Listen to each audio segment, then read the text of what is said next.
Hey everyone, my name is James. I'm a producer with Gearbox Software. Hey, my name's Joel. I'm from 2K Australia. In case people haven't seen the news lately, 2K Australia and Gearbox Software are collaborating on an all-new Borderlands title called Borderlands the Pre-Sequel. Now, this is a full new standalone Borderlands title which is coming to Xbox 360, PlayStation 3, and Windows PC in the fall of this year. And we're here to give a run-through of the demo that we prepared for PAX East earlier this year. So why don't we get stuck into it? Yeah, all right, so right now we're looking at Athena, who is one of the new playable characters. She's a sort of a famous NPC from Borderlands 1 DLC, the General Knox DLC. Right now we're putting our skill points into the Phalanx tree, which enhances her kinetic aspects, which is this energy shield that Athena has that allows her to absorb attacks from enemies and throw it back at them. All right, let's go ahead and get looting. Over here we have one of our new loot chests. We're going to go and open up and we're going to see what we've got inside. All right, looks like we have one of our new cryo guns. Cryo is a new ice elemental that we've introduced in the pre-sequel. Fires ice bullets that allow you to freeze enemies and shatter them. We also have the laser gun, which is a new gun type. So it has different kind of laser attacks. Each manufacturer has their own kind. Right now we're looking at the Maliwan laser gun, and we might run into a couple of different types later on that we can show off. This is the Oz kit. This is an O2 kit. You need O2 because you're on the moon surface of Pandora's moon surface, which is Elpis. And Elpis is just like Earth's moon in the sense that there's a very thin atmosphere, very low gravity, so you need oxygen, but there's not really much on the surface. Looking at our other playable character, Wilhelm, you might have seen that there's a sort of a shimmering bubble over his head. That's his oxygen bubble. That allows him to breathe on the surface. The entire time that you're out there, you're losing oxygen, but don't worry. We've got plenty of stuff in place to make sure that you always have opportunities to get more O2. Case in point, we've just found one of the air geysers. You run on top of one of these things and it's going to fill up your oxygen. This is really important, not just because you need oxygen to breathe and live, but because we have some new features that we've added that use oxygen. Joel, why don't you tell us some about that? Yeah, so when we were bringing in this oxygen system, we didn't want to bring in something that was annoying to players and a resource to manage. We wanted to bring in something that could give them cool new abilities. So you can see we're on the moon, you can already do low gravity jumps, but if we jump and then press jump again, you'll actually vent some oxygen and you'll do a boost. It'll allow you to go a little bit higher. You can also kind of push yourself forward. So why don't we do a jump and then boost forward?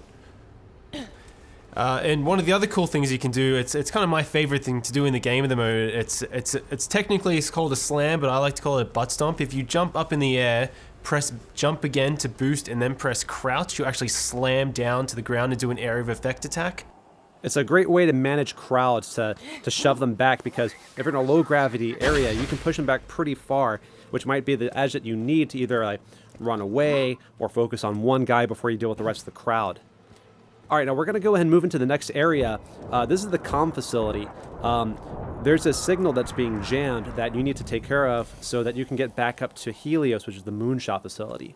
In the pre-sequel, Jack is in charge of Helios. He's not the Hyperion CEO yet that you know from Borderlands 2. Right now he's just managing the station, and you've been kicked off it, and you got to get back. Coming from that comms facility. Get in there, switch it off, because things are getting really interesting up here, kiddo, and in a not fun kind of way. What's your bum in there? Reed Biller owns that place now, and I've heard he's a right nut job. You probably would have heard a bit of an Australian accent there. During the development of the game, it just so happened that the moon kind of turned into Australia. All right, now where we are right now, there's this big gap. You wouldn't be able to make this jump normally in Borderlands, but with the oxygen system, we can kind of push out this jump. So let's go ahead and see if we can clear that gap.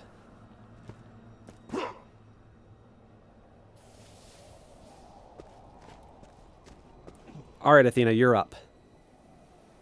Get plenty of O2 so you can make this jump. This is my favorite part of the demo because I like to push our demo drivers to boost as late as possible. Whoa. Just like that. I like to see them sweat. So why don't we keep moving? You'll notice when we boost that oxygen meter is draining. And you can see in the horizon there's actually a beam shooting up to the sky and a HUD marker, and that's an oxygen generator. We can activate that in a sec, but this is Borderlands, so, you know, you always loot. And yeah, low gravity, no atmosphere.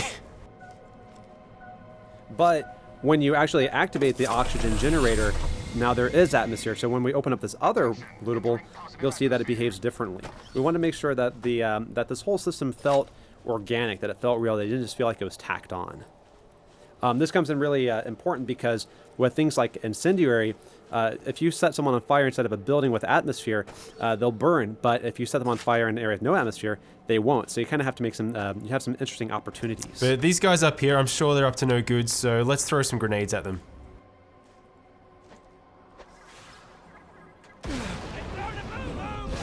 Oh. So in low gravity, you get blown up by a grenade, you go flying into orbit. Very awesome.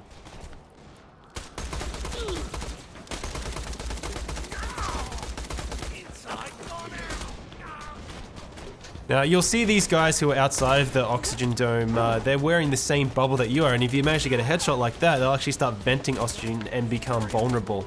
And this really brings tactics into play for the player. So you can come into a space, and if you have a really kick-ass incendiary weapon, you can choose to turn on the oxygen, or you can try and take out their bubbles that way. But why don't we take a chance to have a look at our co-op buddy Wilhelm. So people probably remember Wilhelm from Borderlands 2. It was the big robot that you fought right at the beginning, the first big boss. In this game, he starts out just as a man because this is his origin story as well as many other characters.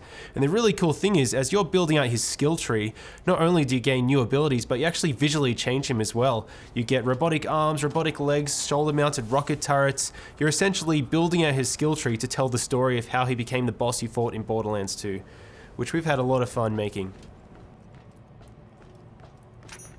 But I think it's probably time to show off our first new action skill for Borderlands the Pre-Sequel. What do you think, James? Yeah, it sounds like a good idea. We're coming up on the barrier here for the comp facility. This is being run by the Scavs, which are the scavengers. They're essentially moon bandits. They're not going to let us in without a fight. They're even bringing out some heavy hitters, some turrets, but luckily we've got our Aspis to help us with that. Let's try to absorb as much damage as we can and throw it back at them.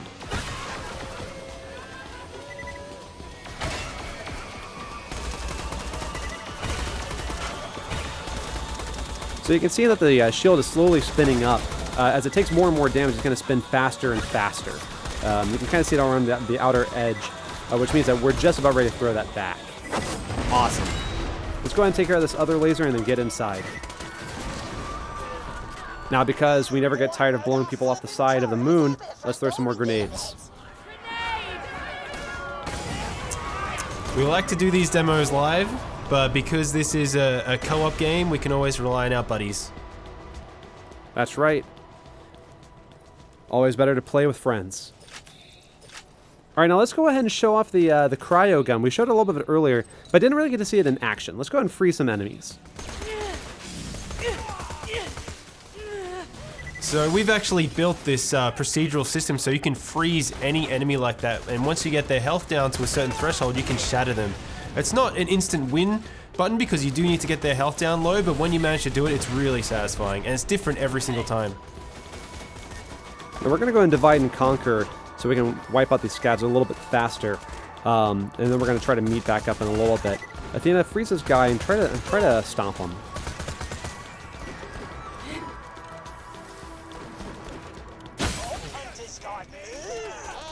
Athena had a good tactic there. If you manage to get really high, your butt stomp will actually do more damage. So if you freeze someone, you can butt stomp down and shatter them from above. Now, you can do more than just freezing them while they're on the ground. We've got some jet fighter, some sort of jetpack enemies. Let's try to freeze them while they're in the air.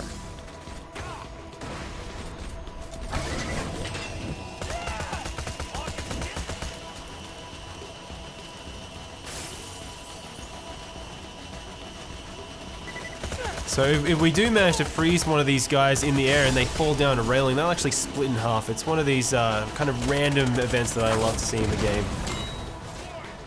This is also a new enemy, the Badass Outlaw. Now, this guy's pretty big, and because of the low gravity, if he charges into you, he can actually knock you pretty far. But when you shatter him into a million pieces, that doesn't really matter too much. It's very satisfying. I bloody want you to live, so I can snap your smug neck myself. All right.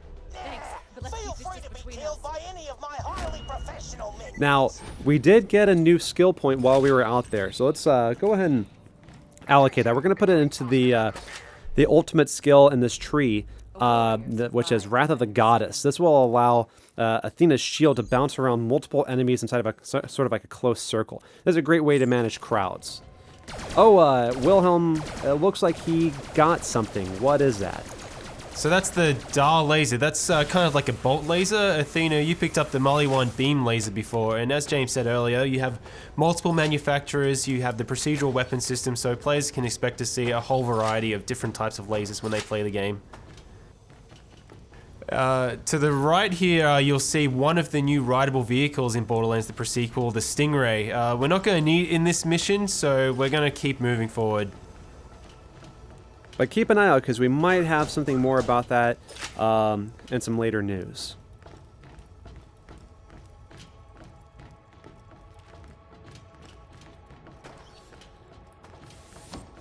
Alright, looks like we found another loot chest. Let's pop this open and see what we have. Let's see if we have a new Oz kit over to the right here. So what does this Oz kit do? Let's see. So it looks like it increases your oxygen meter. It allows you to create an oxygen bubble, which comes in really handy when doing a slam. So let's go ahead and give that to Wilhelm and see if we can do some damage with it.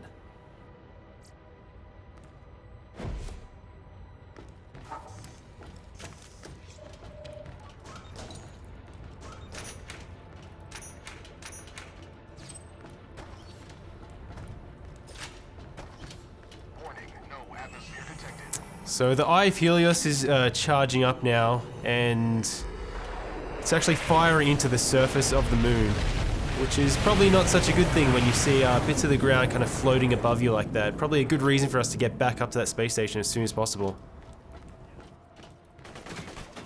Alright, so we've got a group of enemies coming up, and so we're going to use our buddy Wilhelm to help us charge up our shield so we can get it going. Because you can use friendly fire to charge up Athena's shield. Yeah, let's try and take out all those guys at once. Nice. Awesome. Alright, Wilhelm, yep, butt stomp time.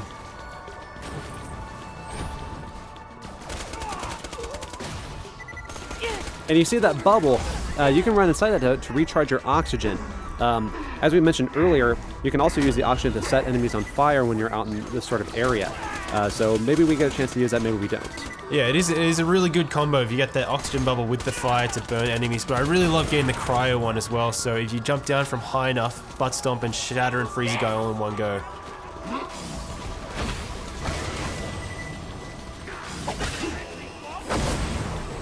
Why don't we try and get some more butt stomps happening? I never get tired of it.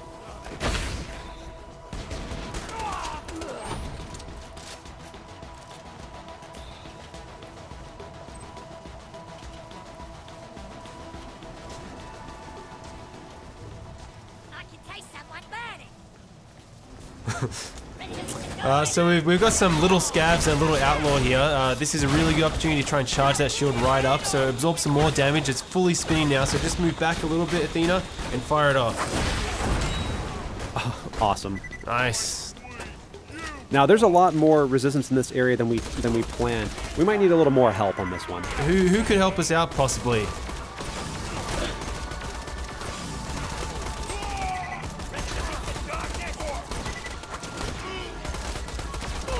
Uh-oh. Alright, we really need some help We now. need some help. And we have playable Claptrap. For the first time ever in a Borderlands game, you get to play as Claptrap. And he's going to help us out a little bit in this fight. Thanks, buddy. Alright, let's wipe these guys out. And the other playable character in Borderlands the sequel is Nisha the Lawbringer, who fans of the franchise will also remember. We'll be talking about her at a later date. Beautiful, frozen, badass outlaw.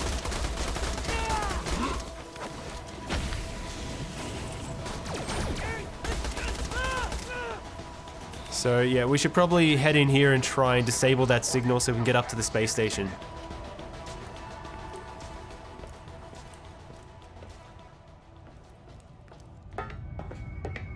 Yes, finally, a proper bloody fight.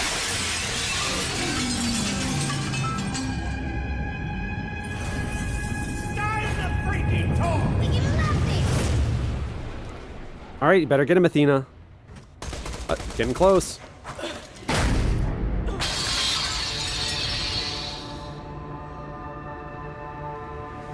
Did we mention low gravity already? Awesome. Well, hey, thanks everyone for staying tuned for Borderlands the pre-sequel coming to you this fall. That's spring for all the Aussies out there. You coming?